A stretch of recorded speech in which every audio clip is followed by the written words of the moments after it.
안녕하십니까. 손에 잡히는 세금지기 김대기입니다. 오늘은 제가 그 종합소득세 상담을 한 건 했는데요. 네, 그 상담 건에 대해서 같이 공유를 좀 해보려고 합니다. 어떤 건이었냐? 자, 보험 설계사 분이셨는데요. 보험 설계사 분이 이제 2020년도 소득이 있겠고 2021년도 소득이 있었는데 2021년도 소득을 2022년도에 신고를 하면서 단순 경비율로 신고를 했는데요. 네, 그래서 이제 환급을 받았는데, 세무서에서는, 그 단순 경비율이 아니다. 기준 경비율을 적용해야만 한다. 라고 추징을 하는 바람에 그 건에 대해서 이제 좀 이 상담을 요청을 하셨는데요. 자, 어떤 건지 자세히 한번 보겠습니다. 자, 일단 2020년도 기속 수익 금액이 3천만 원이었고요. 3천만 원이었고, 그 다음에 이제 2021년 기속 수익 금액이 4천만 원이었는데, 이 4천만 원을 이제 신고를 해야 되겠죠. 근데 2021년도 기속분을 2022년도에 신고를 할 때, 일단, 2020년도 소득이 7,500만 원을 넘지 않으면 연말정산을 할 수가 있습니다. 보험설계사분들은. 연말정산을 할 수 있음에도 불구하고 2022년도 2월 달에 연말정산을 하지 않으신 모양입니다. 네, 그리고 그럼 연말정산을 하지 않았으니 2022년도 5월 달에 종합소득세 신고를 하셨겠죠. 그래서 이 종합소득세 신고를 할 때 이 단순 경비율을 적용을 해서 총 83만 원을 환급을 받으신 상태입니다. 네. 자, 그러면 이 상황에서 자, 세무서에서 이제 올해 8월 달에 세무서에서 너 이게 단순 경비율이 틀렸어. 기준 경비율로 적용을 해야 돼.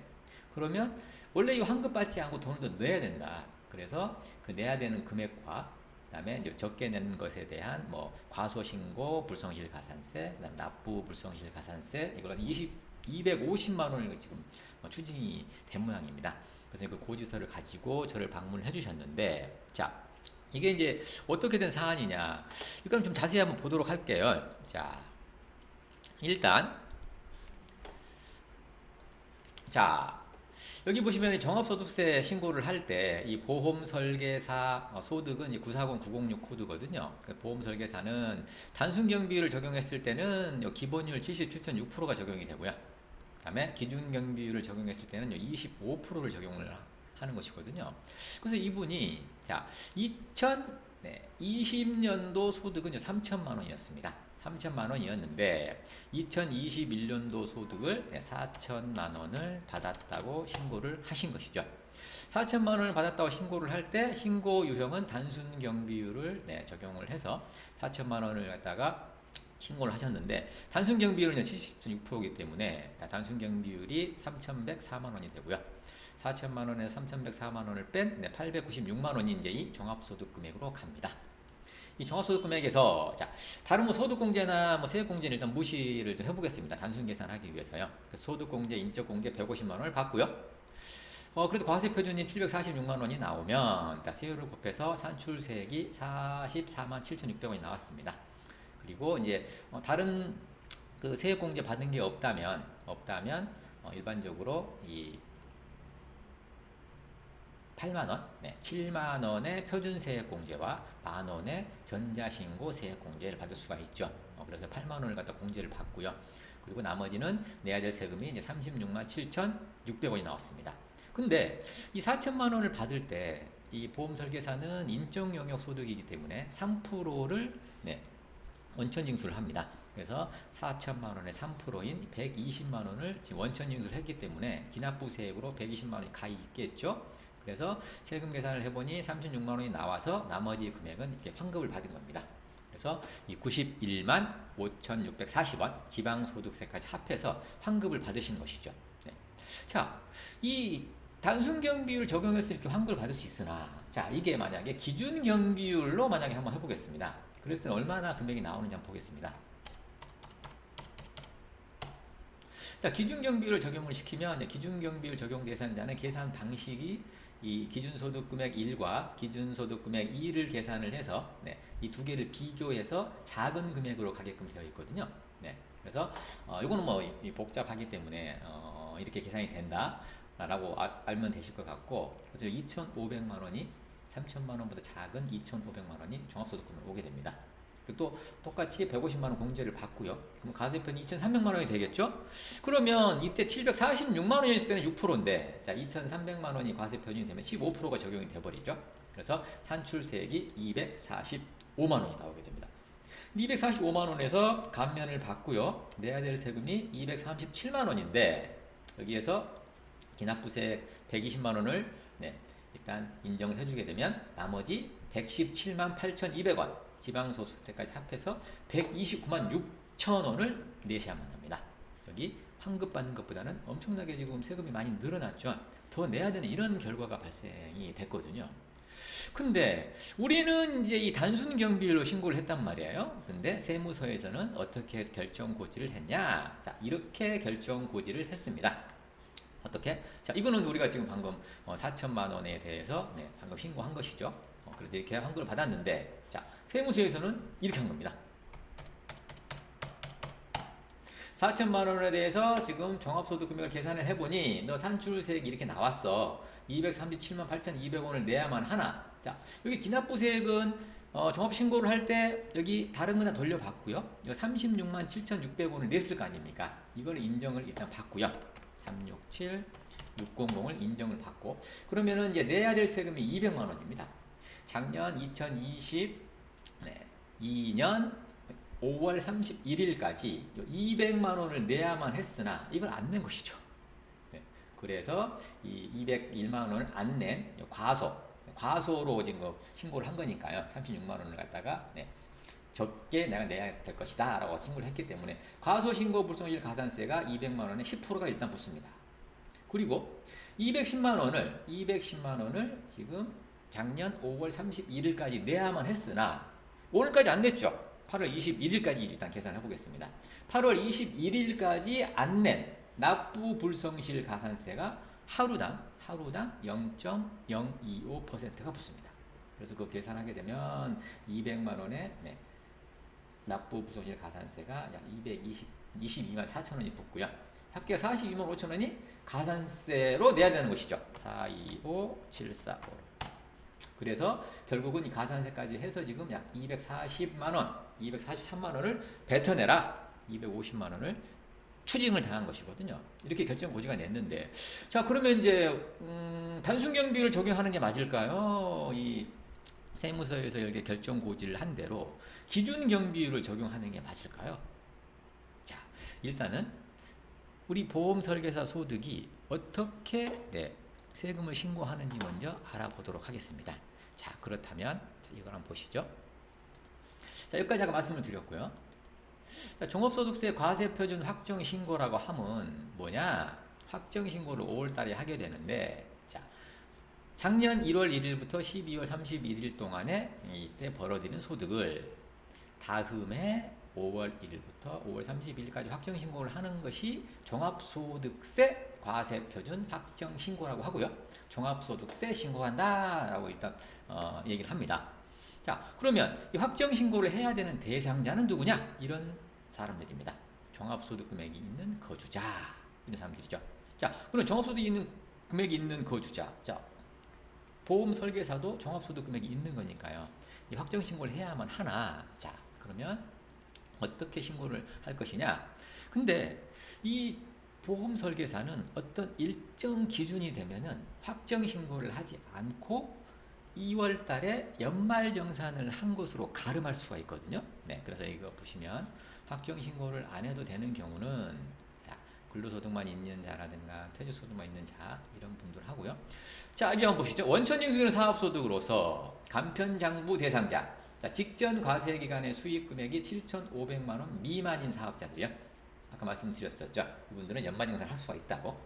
그래서 이분들은 이 소득만 있는 분들은 확정신고를 안 해도 됩니다. 근데 이 세 분은 어떤 사람들을 얘기하는 것이냐? 보험 설계사고요. 방문 판매원, 음료 배달원 이 세 사람은 직전 과세기간의 수익금액이 7,500만 원 미만이면 연말정산하는 것으로 끝난다 이겁니다. 그럼 연말정산을 할 때 어떻게 연말정산을 할 것이냐라는 것 중요하겠죠. 자, 연말정산 사업소득 연말정산을 할 수 있는 사업소득은 세 사람을 얘기한다 이겁니다. 원천징수되는 사업소득으로서 간편장부 대상자 직전연도 소득금액이 7,500만 원 이하인 네. 그 사람들이 받는 사업소득인데 독립된 자격으로 보험가입자의 모집, 보험설계사겠죠. 네. 방문 판매 업무를 수행하고 방문 판매원일 거고요. 그 다음에 음료를 배달하는 음료 배달원 세 사람은 네. 연말정산을 할 수 있다. 그러면 연말정산을 할 수 있으면 연말정산 언제 하느냐? 똑같습니다. 근로소득하고 네. 2월 달에 사업소득을 지급할 때 네. 연말정산을 하게 되는데 그럼 연말정산을 어떻게 하면 되느냐?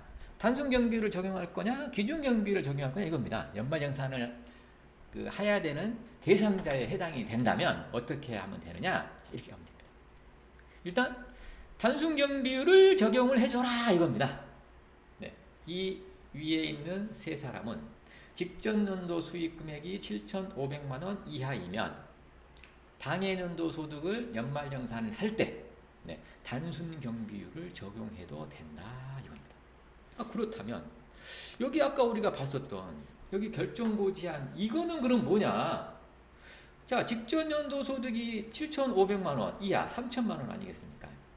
근데 연말정산을 할 수가 있었죠.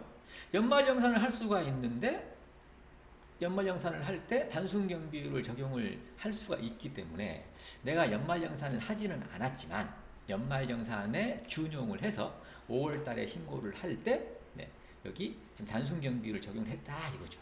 근데 세무서에서는 야 너는 연말정산을 안 했잖아. 연말정산을 안 했기 때문에 기준경비율을 적용을 해야 돼 라고 지금 본 것이거든요. 자 그렇다면 이 말이 맞는 것이냐 라는 겁니다. 이걸 한번 검증을 한번 해보겠습니다. 자 그래서 제가 자 이 자료 한번 볼까요? 자 이 국세법령정보 시스템이라는 곳을 가시게 되면요 여기 이 질의 네, 질문을 한 내용에 대해서 네, 세무서에서 사전 답변한 내용이 있습니다. 이건 이제 뭐 기획재정부에서 답변을 할 수도 있고요. 자, 그런데 이 사전 답변한 것 중에 이 종합소득세 신고하는 곳에 들어가시면 자, 여러 가지가 있을 수 있는데요. 여기에서 2020년 7월 29일 날 네, 이 질의한 것에 대한 사전 답변을 하는 게 있거든요. 여기 보면 이게 뭐냐? 한번 보겠습니다. 2020년 7월 29일 여기 있네요. 연말정산 사업소득이 있는 자가 종합소득세 과소표준을 확정 신고할 때 어떻게 신고하면 되느냐? 라고 물어봤는데 답변을 해준 겁니다. 이거 한번 보시겠습니다. 자, 일단 어떤 것이냐? 자, 질의인은 보험설계사로서 18년 수익금액이 6,500만 원입니다. 18년 수익금액이 6,500만 원으로 간편장부 대상자다. 간편장부 대상자면 7,500만 원 이하이기 때문에 2019년도 소득을 네, 연말정산을 할 수 있겠죠. 2019년 소득을 연말정산할 수가 있는데 지금 연말정산을 하지 않은 모양입니다. 그리고 다른 소득은 없어요. 이 원천징수되는 사업소득만 있습니다. 이 사람이 이렇게 질의를 했을 때 연말정산을 하지 않았는데 여기에서 종합소득세 신고를 할 때 과세표준 확정신고 시 소득금액을 어떻게 계산하야만 하느냐라고 질문을 한 겁니다. 여기에 답변이 이겁니다. 네. 이건 뭐야? 자, 이러한 상황에 있는 이 질의인은 자, 과세표준 확정신고를 할 때 자, 과세기간에 지급한 수익금액 2019년도 기속 수익금액에 연말정산 사업소득의 소득률을 곱해라 이겁니다. 연말정산 사업소득의 소득률을 곱하라는 것은 뭐였습니까? 아까 단순경비율을 적용한다고 했잖아요. 그래서 단순경비율을 적용할 수 있다 그 내용입니다. 그래서 이 내용을 쭉 보시면 여기 연말정산 사업소득의 소득률을 적용할 수가 있는데 이 소득세법 시행규칙에 94조의 2항에 네, 연말정산 사업소득의 소득률은 단순경비율을 적용한다 라고 되어 있습니다. 그래서 제가 이분이 소해무서에서는 이렇게 250만 원을 뱉어내라고 나왔지만 제가 이 조문 그 다음에 이 질의회신 네, 답변한 내용을 카피를 떠드렸고요. 그리고 왜 이렇게 되는 것인지 그래서 이 세무서에 대해서 일단 대항을 해보셔라 라고 지금 자료를 좀 드렸거든요. 왜냐하면 지금 우리가 신고하는 게 맞기 때문에 이분이 신고한 게 맞기 때문에 더 이상 250만 원을 뱉어내라는 거는 말이 안 된다 라고 하고 말씀을 드렸고요. 그래서 이제 소명을 할 자료들을 만들어 드렸습니다. 이분의 그 이전 소득도 지금 가만히 살펴보니 단순 경비율로 해서 환급을 받았어야만 하는데 기준 경비율로 해서 네, 더 낸 세금들이 꽤 많더라고요. 그 이전에.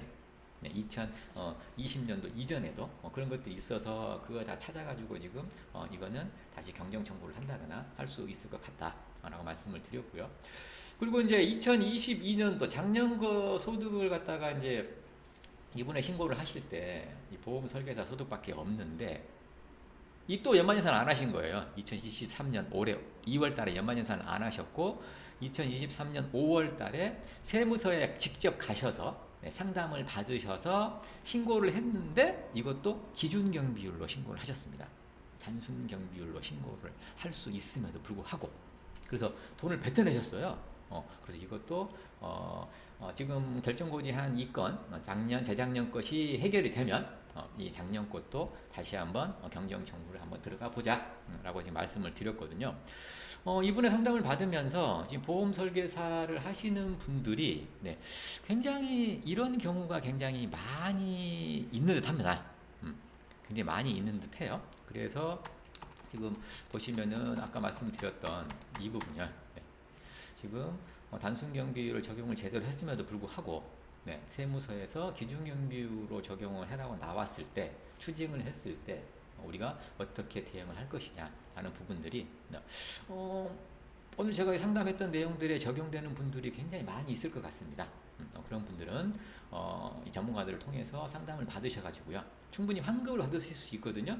그리고 세무서에 대항할 수 있고요. 과세 적부심을 신청할 수가 있고요. 안 된다면 뭐 조세 심판원까지도 갈 수 있는 부분인 듯 하거든요. 그래서 환급을 좀 받으실 수 있게끔 오늘 상담 사례를 같이 공유를 해봤습니다. 자, 도움이 되셨으면 좋겠습니다. 자, 마치겠습니다.